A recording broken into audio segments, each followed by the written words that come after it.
நாங்கள் சிறுவர்கள் வாலிபர்கள் குடும்பங்கள் மத்தியில் இந்த ஊழியத்தை நிறைவேற்றிக் கொண்டிருக்கின்றோம். அப்படி வேதத்தோடு கூட ஜெபத்தோடு கூட அவர்களை தினமும் தேவனை சந்திக்க உற்சாகப்படுத்திக் கொண்டிருக்கின்றோம். ஒன்று சுவிசேஷம் அறிவித்துக் கொண்டிருக்கின்றோம். இரண்டாவது அவர்கள் வேதத்தின் மூலமாக ஜெபத்தின் மூலமாக தேவனை சந்திக்க உற்சாகப்படுத்திக் கொண்டிருக்கின்றோம். அப்படி அவர்கள் தினந்தோறும் தேவனை சந்திப்பதற்காக டெய்லி டிவோஷன் தினதியான புத்தகங்களை நாங்கள் வெளியிட்டுக் கொண்டிருக்கின்றோம். தமிழில் பெரியவர்களுக்கு தினதியானம் தமிழிலும், ஆங்கிலத்தில் டெய்லி டெய்லி பிரெட் என்று ஆங்கிலத்தில் நாங்கள் வெளியிட்டுக் கொண்டிருக்கின்றோம். ஏறக்குறைய 3-4 ஆண்டுகள் இந்த புத்தகத்தை நாங்கள் தொடர்ந்து படிப்போமானால் ஒரு முழு வேதாகமத்துக்கும் சின்ன சின்ன விளக்க உரை, ஒவ்வொரு நாளும் ஒரு வேத பகுதியை கொடுத்து அதற்கான சின்ன விளக்க உரையை இந்த புத்தகத்தில் நாங்கள் கொடுத்திருக்கிறோம். வாங்கி பயனடையும்படியாக அன்போடு கூட கேட்டுக்கொள்கிறோம். இளைஞர்களுக்காக, வாலிபர்களுக்காக தமிழில் வல்லமையின் வழியில், ஆங்கிலத்தில் டெய்லி பவர். நண்பு தேவச்சனமே, இன்றைக்கு இளைஞர்களும் வாலிபர்களும் ஊழியம் செய்கிறாங்க. ஆனால் வேதத்தை படிப்பது மிக மிக சொற்பமாக இருக்கிறது. அவர்கள் வேதத்தோடு கூட நேரத்தை செலவிடுவது மிகவும் அரிதாக இருக்கிறது. சில பேர்கிட்ட கிட்ட சொல்றாங்க, எங்களுக்கு புரிய மாட்டேங்குதுன்னு சொல்றாங்க. ஸோ அவர்கள் புரிந்து கொள்ளும் விதத்தில் தினந்தோறும் அவர்கள் தேவனுடன் இருக்கின்ற உறவில் வளர்வதற்கு இப்படிப்பட்ட புத்தகங்களை நாங்கள் வெளியிட்டுக் கொண்டிருக்கின்றோம். இளைஞர்கள் வாலிபர்களுக்கு வல்லமையின் வழியில் டெய்லி பவர். மூன்றாவதாக சிறுவர்களுக்காகவும் ஆங்கிலத்தில் கார்டன்மி 8 முதல் 12 வயது நிரம்பிய பிள்ளைகளுக்கு ஆங்கிலத்தில் கார்டன்மி, தமிழில் என் தேவனும் நானும். இந்த புத்தகங்களுடைய சிறப்பு, அவர்கள் தினந்தோறும் ஒர்க் பண்ற பேசிக்ஸ்ல அதை படித்து தினந்தோறும் அவர்கள் கற்றுக்கொள்ளுகிற, அவர்கள் எழுதுகின்ற வகையில் நாங்கள் இந்த புத்தகத்தை வடிவமைத்து வெளியிட்டிருக்கிறோம். வருகின்ற நாட்கள் விசேஷத்தின் நாட்கள், பண்டிகை நாட்கள், நிறைய கிஃப்ட் வாங்கி கொடுப்போம், நிறைய ஸ்பெண்ட் பண்ணுவோம். இன்றைக்கு இருக்கின்ற காலகட்டத்திலே இளைஞர்களுக்கும் சிறு பிள்ளைகளுக்கும் இல்லாத ஒரு பழக்கம் ரீடிங் ஹேபிட். இன்னைக்கு பள்ளியில கூட ஏன் அவங்க கஷ்டப்படுறாங்கன்னா ரீடிங் ஹேபிட் அவங்களுக்கு சுத்தமாக இல்லை. இப்படிப்பட்ட புத்தகங்களை நீங்கள் வாங்கி கொடுத்து வேதத்தோடு கூட அவர்கள் நேரத்தை செலவிடும் பொழுது நிச்சயமாக அவர்கள் அந்த வாசிப்பு திறன் அதிகமாகும். அதன் மூலமாக அவர்கள் வேதத்தை வாசிப்பதும் அதிகமாகும். சிறுவர்கள் 100% வேதத்தை படிக்கிறாங்க. எப்ப தெரியுங்களா? திருச்சபையில அர்ப்பணி பண்டிகை வரும்போது வேதனை போட்டி வைப்பாங்க. அதுக்கு முதல் பரிசு வாங்க வேண்டும் என்று சொல்லி என்ன பண்ண பேரண்ட்டும் படிக்க வைக்கிறாங்க, சிறுவர்களும் படிக்கிறாங்க. ஆனா மனப்பாட வசனத்தோடு கூட என்ன ஆகிறது? நிறுத்தப்படுகிறது. தினந்தோறும் தேவனோடு கூட உறவாடுவதற்கு, தேவனுடைய வழியில் அவர்கள் வளர்வதற்கு புத்தகங்கள் நிச்சயமாக அவர்களுக்கு உதவியாக இருக்கும் என்று சொல்லி நான் உங்களை உற்சாகப்படுத்துகிறேன். இதை வெளியே நாங்கள் ஸ்டால் வச்சிருக்கோம். இந்த புத்தகம் 200 ரூபாய், சிறுவர்களுக்கான புத்தகமும் 200 ரூபாய் ஒரு புத்தகம், இளைஞர்களுக்கு வாலிபர்களுக்கு இது 150 ரூபாய். நீங்கள் பயன்பெறும்படி அன்போடு கூட கேட்டுக்கொள்கிறோம். தொடர்ந்து சத்தியத்திற்கு நேராக நம்முடைய இருதயத்தையும் சிந்தனைகளும் திருப்புவோம். கண்களை மூடி செபிப்போம். நல்ல தகப்பனே, இயேசுவின் நாமத்தில் செபிக்கிறேன். நல்ல இந்த ஆண்டவரே மனமகிழ்ச்சி நாளுக்காக இந்த ஆராதனையிலே ஆண்டவரே நாங்கள் வாசித்து தியானிக்கும்படியாய் எங்களுக்கு கொடுக்கப்பட்ட வேத பகுதிக்காக நன்றி சொல்கிறோம். இந்த வார்த்தைகள் நாங்கள் உம்மோடு கூட இருக்கின்ற உறவில வளரவும், மற்றவர்களுக்கு நாங்கள் மாதிரியா இருக்கவும், ஆண்டவரே இந்த வார்த்தைகள் எங்களுக்கு பிரயோஜனப்படவும் உதவி செய்யும்படியாக நான் செபிக்கிறோம். எங்களோடு கூட பேசினேன், என்னை கொண்டும் பேசினேன். இயேசுவின் நாமத்தில் செபிக்கிறோம் பிதாவே, ஆமென். தேவநாமம் மகிமைப்படுவதாக. விசேஷமாக இந்த நாளிலே நாம் வாசித்த ஒரு வேத பகுதி நாம் திருப்பிக் கொள்வோம். லூக்காவின் புத்தகம் நற்செய்திகள் 4ஆம் அதிகாரத்தில் வாசிக்க கேட்டதான அந்த வேத பகுதி வித்தியாசமான ஒரு வேத பகுதி. அதை தியானிப்பதற்கு முன்பாக நான் நிருபத்தில் வாசித்த ஒரு வேத வசனத்தை வாசித்து நற்செய்தி நூலுக்கு செல்ல விரும்புகிறேன். ரோமர் 13ஆம் அதிகாரம் 14ஆம் வசனம் சொல்கிறது, கடைசி வார்த்தை, கர்த்தராகிய இயேசு கிறிஸ்துவை தரித்துக் கொள்ளுங்கள். Imitating Christ. கர்த்தராகிய இயேசு கிறிஸ்துவை தரித்துக் கொள்ளுங்கள். இன்றைக்கு திருச்சபையானது அல்லது திருச்சபையில் அங்கமாக வகிக்கின்ற உங்களுடைய வாழ்வும் என்னுடைய வாழ்வும் எதற்காக தேவன் நம்மை அழைத்திருக்கிறார், எதற்காக தேவன் நம்மை தெரிந்தெடுத்திருக்கிறார், ஏன் இப்படிப்பட்ட வாழ்வை நமக்கு கொடுத்திருக்கிறார் என்று நாம் யோசித்து பார்க்கும்போது கர்த்தராகிய இயேசு கிறிஸ்துவை தரித்துக் கொள்ளுகின்ற ஒரு வாழ்வு. கர்த்தராகிய இயேசு கிறிஸ்துவை பிரதிபலிக்கின்ற ஒரு வாழ்வு. நாம் வாழ்கின்ற வாழ்வு, நாம் செய்கின்ற செயல்கள், நாம் பேசுகின்ற வார்த்தையானது அது கர்த்தராகிய இயேசு கிறிஸ்துவை பிரதிபலிக்கின்ற ஒரு வாழ்வாக இருக்க வேண்டும். இன்றைய சிறுவர்களுக்கும் இன்றைய இளைஞர்களுக்கும் நாம் தான் ரோல் மாடல். மாதிரியுள்ள ஒரு வாழ்க்கையை வாழ வேண்டிய உன்னதமான மேன்மையான வாழ்வை தேவன் நமக்கு கற்பித்திருக்கிறார். நெல்சன் மண்டேலா அவர் சொன்னார், நான் இயேசு கிறிஸ்துவிடம் கற்றுக்கொண்டேன். நெல்சன் மண்டேலாவிடமிருந்து உலகம் கற்றுக்கொண்டது, நம்மை காயப்படுத்துகிறவர்களை, நம்மை துன்புறுத்துகிறவர்களை, நம்மை பழிவாங்குகிறவர்களை நாம் மன்னிக்க வேண்டும். நாம் பழிவாங்க கூடாது, நாம் மன்னிக்க வேண்டும். காரணம், இந்த இயேசு கிறிஸ்து அன்பானவர் என்பதை அந்த தேசம் உணர்ந்தது, கண்டுகொண்டது. இன்றைக்கு நாம் வாழ்கிற வாழ்க்கை கூட இந்த இயேசு கிறிஸ்து எப்படிப்பட்டவர் என்பதை பிரதிபலிக்க வேண்டும். அப்படிப்பட்ட ஒரு பகுதி தான் நாம் வாசிக்க கேட்ட லூக்காவின் பகுதி. இப்பொழுது எடுத்துக்கொள்ளுங்கள் 4ஆம் அதிகாரத்தில் 16வது வசனம். 3 காரியங்களை உங்களோடு பகிர்ந்து கொண்டு சீக்கிரமாக முடிக்க நான் விரும்புகிறேன். 16வது வசனத்தை நான் வாசிக்கிறேன். தாம் வளர்ந்த ஊராகிய நாசரேத்துக்கு அவர் வந்து தம்முடைய வழக்கத்தின்படியே ஓய்வு நாளில் ஜெப ஆலயத்திலே பிரவேசித்து வாசிக்க எழுந்து நின்றார். இந்த பகுதி இயேசு கிறிஸ்து என்ன செய்தாரோ அதை அப்படியே செய்ய இந்த பகுதி நம்மை அழைக்கிறது. 1 யோவான் 2:6 சொல்கிறது, ஒருவன் கர்த்தருக்குள் நிலைத்திருக்கிறேன், கிறிஸ்துவுக்குள் நிலைத்திருக்கிறேன் என்று சொன்னால் அவரை போலவே தானும் நடக்க வேண்டும்.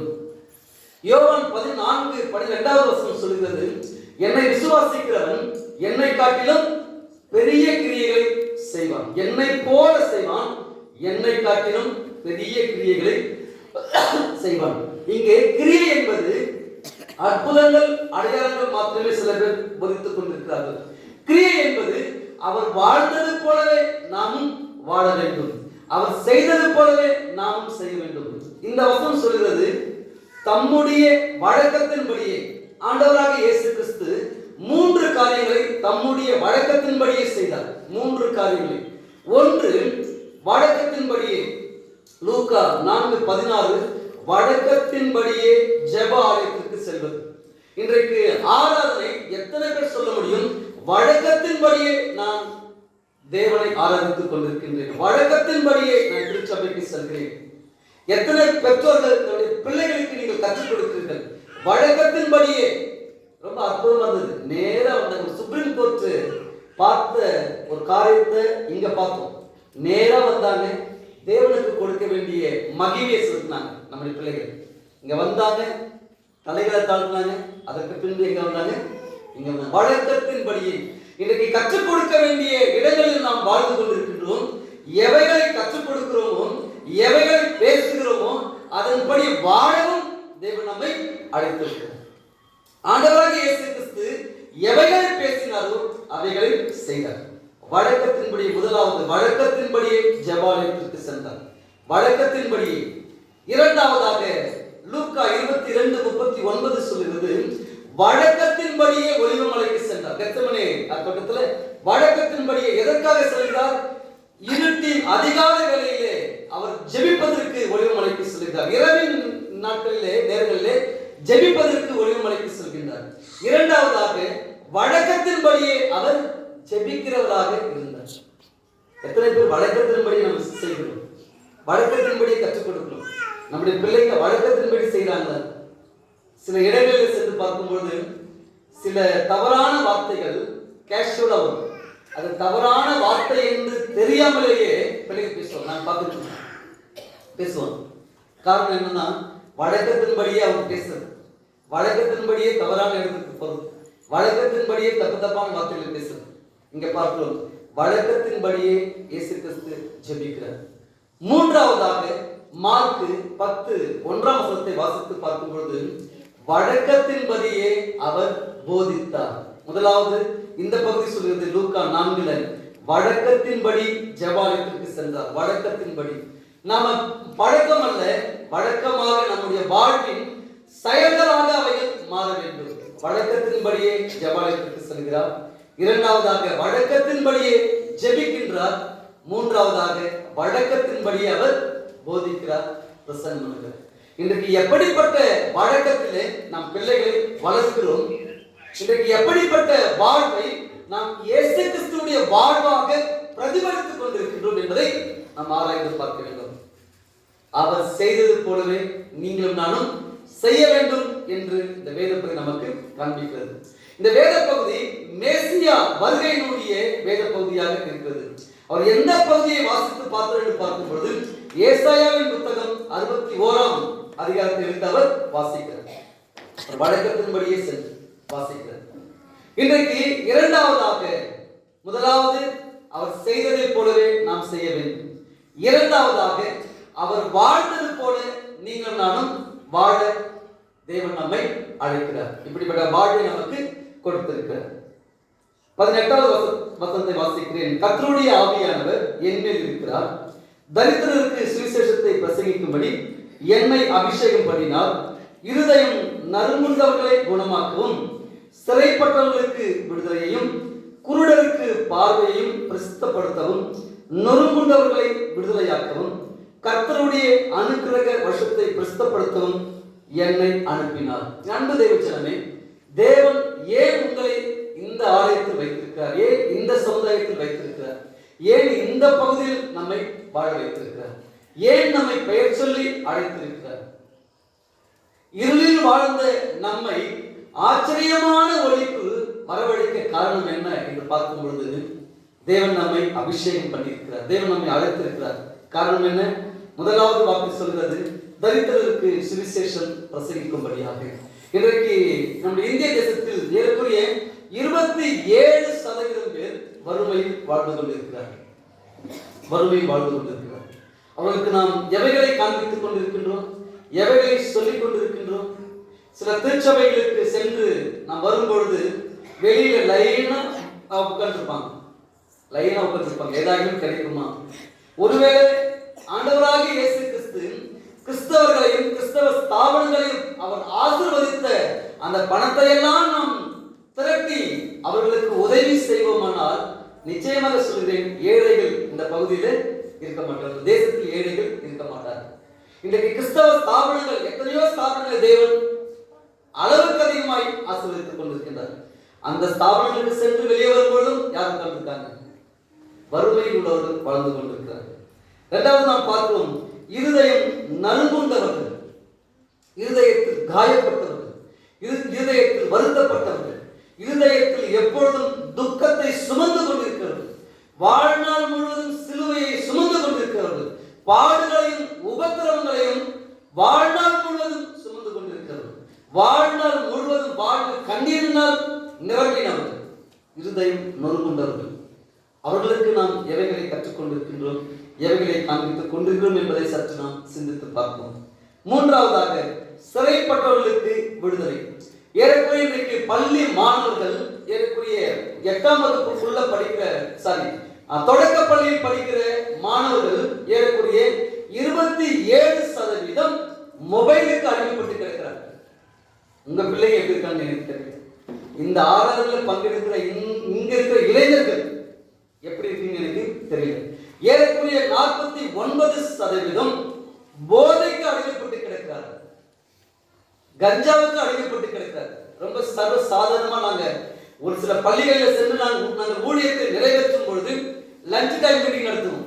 அந்த லஞ்ச் டைம் மீட்டிங்ல கஞ்சா அடித்து விட்டு அந்த மீட்டிங்ல உட்கார்ற தம்பிகளை நாங்கள் கவுன்சிலிங் பண்ணிட்டு இருக்கோம். வேதனையான வருத்தம். சிறைப்பட்டவர்களுக்கு விடுதலை. சிறை என்பது என்ன? அடிமைத்தன வாழ்வு. ஒருவேளை கடல்ல அடிமைப்பட்ட வாழ்வு, தரித்திரத்துல கடன்பட்ட வாழ்வு, சுகத்தையும் ஆரோக்கியத்தையும் அனுபவிக்க முடியாமல் வியாதியில் அடிமைப்பட்ட வாழ்வு, மொபைல் அடிமைப்பட்ட வாழ்வு, ரீல்ஸுக்கும் ஷார்ட்ஸுக்கும் ஃபேஸ்புக்குக்கும் இன்ஸ்டாக்கும் ஸ்டோரிக்கும் அடிமைப்பட்ட வாழ்வு. இன்றைக்கு இளைஞர்கள் ஸ்டோரி எப்படி போடுறாங்க? நம்முடைய திருச்சபை இளைஞர்கள் இன்னைக்கு ஆராதனையில பிரசுத்தமா இருக்காங்க, நல்ல கார்ட்லாம் போட்டு ஜூனியர் மினிஸ்ட்ரி தேவநாமத்தை மகிமைப்படுத்திக் கொண்டிருக்கிறார்கள், மிகுந்த மகிழ்ச்சி. ஆனா இந்த கதவை தாண்டி இதையே ரீல்ஸா போட போறீங்களா, இதையே ஷார்ட்ஸா போட போறீங்களா, இல்ல தேவநாமத்தை மகிமைப்படுத்தப்படுகிறீர்கள் என்பதை நீங்கள் சிந்தித்து பாருங்கள். நான் இதை பேசுவதற்கு காரணம் இன்றைய ஞாயிறு சிறுவர் மற்றும் இளைஞர் ஞாயிறு. ஆகவே இவைகளை நான் பேசிக் கொண்டிருக்கிறேன். இன்றைக்கு அடிமைப்பட்டு கிடக்கிறவர்கள் படிப்பை இழந்து, தரிசனத்தை இழந்து, பரிசுத்தத்தை இழந்து, தேவ உறவை இழந்து, தேவ பிள்ளை என்ற அடையாளத்தையே இழந்து இன்றைக்கு அடிமைப்பட்டு வாழ்ந்து கொண்டிருக்கிறார். இவர்களை விடுவிக்க வேண்டிய பொறுப்பு நம்மிடத்தில் இருக்கிறது. கலத்திர் 5:13 அதைத்தான் சொல்கிறது. தேவன் நம்மை அழைத்திருக்கிறார். ஏன் அழைத்திருக்கிறார்? அடிமைப்பட்டு இருக்கிற ஜனங்களை நாம் அழைப்பதற்காகவே தேவன் நம்மை அழைத்திருக்கிறார். Imitating Christ. நம்முடைய வாழ்வு பிறருக்கு எப்படியாக இருக்கட்டும், ஆசீர்வாதமாக இருக்க வேண்டும். அவர்களுக்கு அது வாழ்வாக இருக்க வேண்டும். அவர்களுக்கு அது மாதிரியாக இருக்க வேண்டும். அடுத்து நாம் பார்க்கும் பொழுது குருடருக்கு பார்வையையும் பிரசித்தப்படுத்தவும். குருடருக்கு பார்வை. அப்படியானால் இருளில் இருக்கிற ஜனங்கள் பெரிய வெளிச்சத்தை கண்டார்கள். எப்படி? இருளில் இருக்கிற ஜனங்களுக்கு வெளிச்சம். இன்றைக்கு நம்முடைய சிறுவர்கள் பாடினார்களே, உன் ஒளியை தாங்கி இருளின் பக்கம் ஓடு. சிதைந்த மக்கள் உண்டு, கண்ணீரில் நிறைந்த மக்கள் உண்டு. நிறைய பேர் இருக்காங்க. அப்ப நம்முடைய வெளிச்சம் அவர்களுக்கு எப்படி இருக்கட்டும்? சந்தோஷத்தை கொடுக்கட்டும். நம்முடைய வெளிச்சம் அவர்களுக்கு ஆறுதலை கொடுக்கட்டும். நம்முடைய வெளிச்சம் அவர்களுக்கு மாதிரியா இருக்கட்டும். மார்க் 5:35 சொல்கிறது, அவன் எரிந்து பிரகாசிக்கும் விளக்காய் இருந்தான். அந்த வெளிச்சத்தில் நீங்களும் கலிகூற மனதாய் இருந்தீர்கள். யோவான் ஸ்நானனை குறித்து ஆண்டவராகிய இயேசு கிறிஸ்து சொல்லுகிற சாட்சி. அவன் எரிந்து பிரகாசிக்கின்ற விளக்காய் இருந்தான். ரோமருக்கு எழுதின நிருபத்தில் அந்த 11ஆம் அதிகாரத்தை வாசித்து பார்க்கும் பொழுது, பகலுக்கு உண்டான ஒளியின் ஆடைகளை தரித்துக் கொள்வோம், பகலிலே நடப்பது போல நாமும் நடப்போம், வெளிச்சத்தின் பிள்ளைகளாய் நடந்து கொள்வோம். எபேசியர் 5:8 சொல்கிறது, முன்பு நீங்கள் அந்தகாரமாய் இருந்தீர்கள், இப்பொழுதோ கர்த்தருக்குள் வெளிச்சமாய் இருக்கிறீர்கள், வெளிச்சத்தின் பிள்ளைகளாய் நடந்து கொள்ளுங்கள். வெளிச்சத்தின் பிள்ளைகளாய் நடந்து கொள்ளுங்கள். நம்முடைய வாழ்வு வெளிச்சமாய் இருக்க வேண்டும். அந்தகாரம் உள்ள ஒரு வாழ்வாக அல்ல, இருள் நிறைந்த ஒரு வாழ்வாக அல்ல, அது வெளிச்சம் நிறைந்த வாழ்வாக இருக்க வேண்டும். அந்த வெளிச்சத்தில் அநேகர் இயேசு கிறிஸ்துவை அவர்கள் பார்க்க வேண்டும். ஒரு ஆமென் சொல்லணும். முதலாவது, அவர் செய்ததை போல நாம் செய்ய வேண்டும். வழக்கத்தின்படியே தேவாலயத்திற்கு, வழக்கத்தின்படியே ஜெபம், வழக்கத்தின்படியே பிரசங்கம். இரண்டாவதாக, அவர் வாழ்ந்தது போலவே நாமும் வாழ தேவன் நம்மை அழைத்திருக்கிறார். அவர் எப்படி வாழ்ந்தார்? இருதயம் நறுங்குண்டவர்களுக்கு அவர் சமாதானத்தை அறிவித்தார். காயப்பட்டவர்களுக்கு அவர் சந்தோஷத்தை கொடுத்தார். சிறைப்பட்டவர்களுக்கு விடுதலை கொடுத்தார். அடுத்து வாசிக்கும், கர்த்தருடைய நொறுங்குண்டவர்களை விடுதலையாக்குவோம். நொறுங்குண்டவர்கள் என்றால் யார்? இந்த சமுதாயத்தில் ஒடுக்கப்பட்டவர்கள். இந்த இந்திய தேசம் 4 விதமான கட்டமைப்புகளிலே கட்டமைக்கப்பட்டிருக்கிறது. ஒன்று, மதம் சார்ந்த கட்டமைப்பு. இரண்டாவதாக, ஏழை பணக்காரன் என்ற ஒரு கட்டமைப்பு. மூன்றாவதாக, படித்தவன் படிக்காதவன் என்ற ஒரு கட்டமைப்பு. நான்காவதாக, ஆணாதிக்க கட்டமைப்பு. சற்று சிந்தித்து பார்ப்போம். இரண்டாவதாக, ஏழை பணக்காரன் இன்ஃப்ரா. இந்திய தேசத்துடைய இன்ஃப்ராஸ்ட்ரக்சர் இப்படிதான் இருக்கு. ஏழை பணக்காரன் என்ற ஒரு கட்டமைப்பு. பணம் உள்ளவர்கள் பணத்தை பெற்றுக் கொண்டே இருக்கிறார்கள். ஏழையாக இருக்கிறவன் கடைசி வரையும் ஏழையாகவே சென்று கொண்டிருக்கிறார். இந்த வேதவசனம் சொல்றது, நொறுங்குண்டவர்களுக்கு விடுதலை கூறவும். ஒடுக்கப்பட்டவர்கள் எங்க வரணும்? அவர்கள் தேவனுடைய ஆசீர்வாதத்தை பெற்றுக்கொள்ள வேண்டும். இப்படிப்பட்ட ஜனங்கள் வாழ்ந்து கொண்டிருக்கும் பொழுது அவர்களை குறித்துதான கரிசனை நமக்கு எப்படி இருக்கிறது என்பதுதான் என்னுடைய மிகப்பெரிய கேள்வி. நமக்கு எப்படிப்பட்ட கரிசனையோடு கூட நாம் அவர்களை அணுகுகிறோம்? இரண்டாவதாக, நம்முடைய பிள்ளைகளுக்கு இந்த கரிசனையை கற்றுக் கொடுக்கிறோமா? வருகின்ற நாட்கள் கிறிஸ்துமஸ் நாட்கள், ட்ரெஸ் எடுக்கிறோம். ஒருவேளை நிறைய குடும்பங்கள் இதை செய்து கொண்டிருக்கிறது. எனக்கு அறிமுகமான, எனக்கு தெரிந்த நிறைய குடும்பங்கள் நான் சொல்றேன். நீங்க 1000 ரூபாய்க்கு ட்ரெஸ் எடுத்தீங்கன்னா குறைந்தபட்சம் 200 ரூபாய்க்கு ஒரு கிராமத்துல ஏழ்மையா இருக்கிற ஒரு சிலருக்கு என்ன பண்ணுங்க, ட்ரெஸ் எடுங்க. நீங்க 2000 ரூபாய் ட்ரெஸ் எடுத்தீங்கன்னா 500 ரூபாய்க்கு என்ன பண்ணுங்க, ஒரு ட்ரெஸ் எடுத்து கொடுங்க. நீங்க 10,000க்கு ட்ரெஸ் எடுத்தீங்கன்னா குறைந்தபட்சம் 1000 ரூபாய்க்கு என்ன பண்ணுவீங்க, ஒரு ஒடுக்கப்பட்ட, ஒரு ஏழையா இருக்கின்ற, மிகவும் கஷ்டப்பட்டு கொண்டிருக்கின்ற பிள்ளைகளுக்கு ஒரு ட்ரெஸ் எடுத்து கொடுங்க. நிறைய சபைகள் செய்து கொண்டிருக்கின்றது. சில குடும்பங்களை நான் பார்த்துருக்கிறேன். அதிகமாக சொல்ற விஷயம் தான், அவங்களுக்கு ட்ரெஸ் எடுக்க போகும்போது 1000 2000 அந்த மாதிரி எடுப்பாங்க. இன்னொரு பக்கம் போனீங்கன்னா இந்த 100 ரூபாய் சேலை எங்க இருக்கு, இந்த 200 ரூபாய் சேலை எங்க இருக்குன்னு அப்படின்னு கேட்பாங்க. கேட்டா அது ஒரு 10 சேலை எடுங்க, 100 ரூபாய் 10 எடுங்க, 200 ரூபாய் 10 எடுங்க. நாங்க எல்லாரும் என்ன பண்றோம், நாங்க gift கொடுக்குறோம். இந்த வருஷம் கிறிஸ்துமஸ் கொண்டாட போறோம், இந்த வருஷம் ட்ரெஸ் எடுக்க போறோம். பட் என்ன செய்ய போறோம்? அவர் வாழ்ந்தது போலவே கர்த்தராகிய இயேசு கிறிஸ்துவை தரித்துக் கொள்ளுகிற வாழ்வை நாம் வாழப் போகிறோமா? சற்று சிந்தித்து பார்ப்போம். மூன்றாவது கருத்தை சொல்லி நான் நிறைவு செய்கிறேன். நேரம் அதிகமானதால மூன்றாவது காரியம், அவர் பேசினது போலவே நாம் பேச வேண்டும். அவர் செய்தது போலவே செய்ய வேண்டும். அவர் வாழ்ந்தது போலவே நாம் வாழ வேண்டும். மூன்றாவதாக, அவர் பேசினது போலவே நாம் பேச வேண்டும். லூக்காவின் புத்தகம் 4ஆம் அதிகாரம் 22வது வசனம் சொல்கிறது, எல்லாரும் அவருக்கு நற்சாட்சி கொடுத்து அவருடைய வாயிலிருந்து புறப்பட்ட கிருபையுள்ள வார்த்தைகளை குறித்து ஆச்சரியப்பட்டு. ஆண்டவராகிய இயேசு கிறிஸ்துவினுடைய வாயிலில் புறப்பட்ட வார்த்தை அது கிருபையுள்ள வார்த்தை, அது கிருபை நிறைந்த வார்த்தை, அது சமாதானத்தை கொடுக்கின்ற வார்த்தை, அது சந்தோஷத்தை கொடுக்கின்ற வார்த்தை, அது மகிழ்ச்சியை கொடுக்கின்ற வார்த்தை. என் அன்பு தேவஜனமே, இந்த ஆராதனையில் பங்கெடுத்துக் கொண்டிருக்கிற உங்களை பார்த்து ஒரு கேள்வி கேட்கிறேன். உங்களுடைய வாயிலிருந்து புறப்படுகிற வார்த்தை, என்னுடைய வாயிலிருந்து புறப்படுகிற வார்த்தை பிறரை காயப்படுத்துகிறதா அல்லது பிறருக்கு ஆறுதலை கொடுக்கிறதா? குடும்பத்தை கட்டுகிறதா அல்லது குடும்பத்தை பிரிக்கிறதா? பிரிவினைகளை ஏற்படுத்துகிறதா அல்லது சமாதானத்தை கொடுக்கிறதா என்பதை பற்றி நாம் ஆராய்ந்து பார்ப்போம், சிந்தித்து பார்ப்போம். நம்முடைய வார்த்தை பிறரை காயப்படுத்துமானால், நம்முடைய வார்த்தை குடும்பத்தை பிரிக்குமானால், நம்முடைய வார்த்தை சமாதானத்தை சீர்குலைக்குமானால், நம்முடைய வார்த்தை பிரச்சனையை கொண்டு வருமானால், நாம் கிறிஸ்துவின் சாயலை கற்றுக் கொண்ட ஜனங்கள் அல்ல. நீங்கள் நானும் கிறிஸ்துவை தேவன் நம்மை தெரிந்தெடுத்த அழைப்பில் வாழ்கின்ற ஜனங்கள் அல்ல. நம்முடைய வார்த்தை அது தயை நிறைந்த வார்த்தையாக வெளிவர வேண்டும். நம்முடைய வார்த்தை அன்பு நிறைந்த வார்த்தையாக வர வேண்டும். ஒருவேளை கோபப்பட்டாலும் வேதம் சொல்வது பாவம் செய்யாதிருங்கள். ஒருவேளை தவறு செய்யும் பொழுது கோபப்படுவது ஏன், கண்டிக்கும் பொழுது ஏன்? ஆனால் அந்த கோபம் பாவத்திற்கு நேராக என்ன பண்ணக்கூடாது, அது செல்லக்கூடாது. பிள்ளைகளுக்கு கற்றுக் கொடுங்கள், உங்கள் பிள்ளைகளுக்கு கற்றுக் கொடுத்து வளருங்கள். அன்பை பேசுவோம், அன்பையே நாம் என்ன செய்வோம், விதைப்போம். ஆறுதலை கற்றுக் கொடுப்போம், ஆறுதலை பேசுவோம். சமாதானத்தை கற்றுக் கொடுப்போம், சமாதானத்தை பேசுவோம். கிருபையை கற்றுக் கொடுப்போம். பரிசுத்த ஆவியினாலே கிருபை நிறைந்த வார்த்தைகளை நாம் பேசும்பொழுது உண்மையாகவே இப்படிப்பட்ட ஜனங்களுக்கு நம்பிக்கை உண்டாகும். இப்படிப்பட்ட ஜனங்கள் ஆண்டவராகிய இயேசு கிறிஸ்துவை அவர்கள் கற்றுக்கொள்வார்கள். ஏன் இப்படி நாம் வாழ வேண்டும் என்று நாம் பார்க்கும் பொழுது, ஆண்டவராகிய இயேசு கிறிஸ்து ஏசாயாவின் புத்தகம் 61ஆம் அதிகாரத்தை வாசிக்கும் பொழுது ஒரு வார்த்தையை நிறுத்திவிட்டு அவர் முடிப்பார். அது என்ன வார்த்தை? நீதியை சரிகட்டும் நாள், அனுக்கிரக வருஷம். நீதியை சரிகட்டும் நாள் என்ற வார்த்தையை அவர் வாசிக்க மாட்டார். நீதியை சரிகட்டும் நாள் ஒன்று வந்து கொண்டிருக்கிறது. அது நியாயத்திற்கு நாளாக வந்து கொண்டிருக்கிறது. அவர் வரும்பொழுது அவரோடு கூட நம்முடைய கிரியைகளும் கிரியைகளுக்கான பலனும் வந்து கொண்டிருக்கிறது என்பது சத்தியம். அப்போ அந்த நீதியின் நாள், அந்த நியாயத்திற்கு நாளுக்கு முன்பாக அவர் எப்படி வாழ்ந்தாரோ அப்படியே வாழ்வோம். அவர் என்ன செய்தாரோ அதை அப்படியே செய்வோம்.